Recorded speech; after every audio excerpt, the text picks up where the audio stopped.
आज सर्वांकरताच अतिशय आनंदाचा दिवस आहे की आपल्या महाराष्ट्राची बुद्धिबळपटू दिव्या देशमुख हिने भारताचं नाव जागतिक स्तरावर नेलेलं आहे आणि जागतिक बुद्धिबळ स्पर्धेमध्ये ही स्पर्धा तिने जिंकलेली आहे आणि म्हणूनच आज तिचा महाराष्ट्र शासनाच्या वतीनं नागरी सत्कार आपण केला।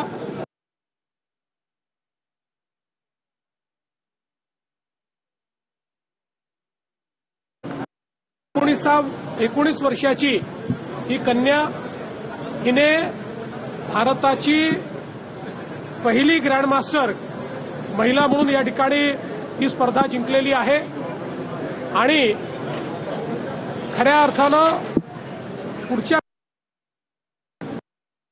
खूप अपेक्षा आहेत। वेगवेगळ्या ज्या स्पर्धा होतात त्या स्पर्धांमध्ये ती भारताचं नाव उंच करेल। एक आनंदाची गोष्ट अशी आहे बुद्धिबळामध्ये चीनच्या बुद्धिबळपटूंचा बोलबाला होता, पण यावेळी जागतिक बुद्धिबळ स्पर्धेत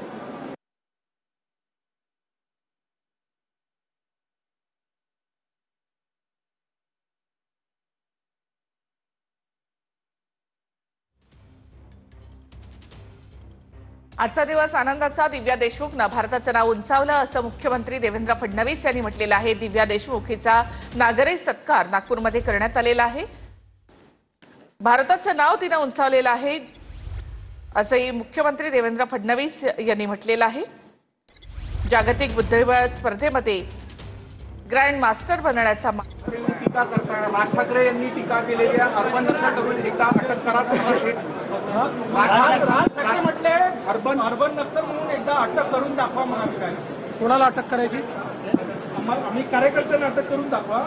त्यांच्याकरता बनलेलाच नाही कायदा, तर त्यांना का तुम्ही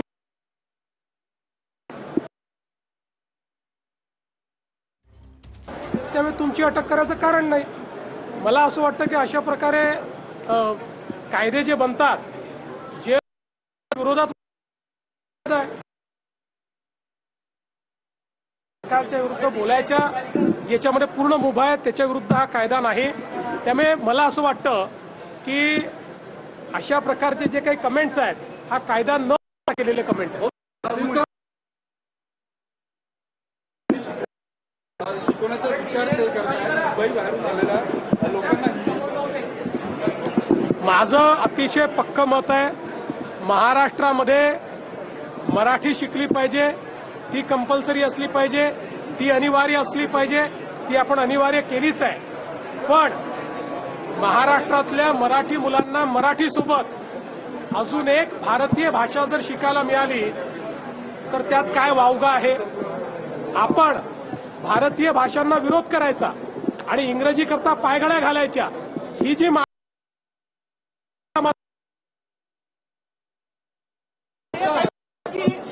पुण्याच्या उद्योगांमधून दादागिरी संपवून मुख्यमंत्र्यांनी चांगली गोष्ट आहे।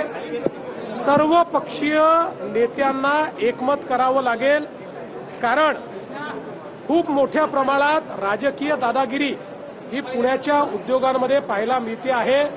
विविध पक्षाला हे लोक त्या ठिकाणी त्या पक्षाचं नाव घेऊन त्या ठिकाणी दादागिरी करतात।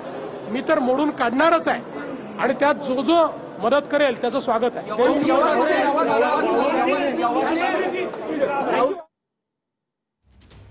तर महाराष्ट्रामध्ये मराठीची सक्ती आहेच, मात्र भारतीय भाषांना विरोध कशासाठी असा सवाल मुख्यमंत्र्यांनी केलेला आहे। भारतीय भाषांना विरोध करायचा आणि इंग्रजीला पायघड्या घालायच्या असं देखील मुख्यमंत्री देवेंद्र फडणवीस यांनी म्हटलं। सरकार विरोधामध्ये बोलण्याची पूर्ण मुभा आहे, कायद्याचा अभ्यास नसल्यामुळेच अशा प्रकारची वक्तव्य येतात असं फडणवीसांनी राज ठाकरे यांच्याविषयी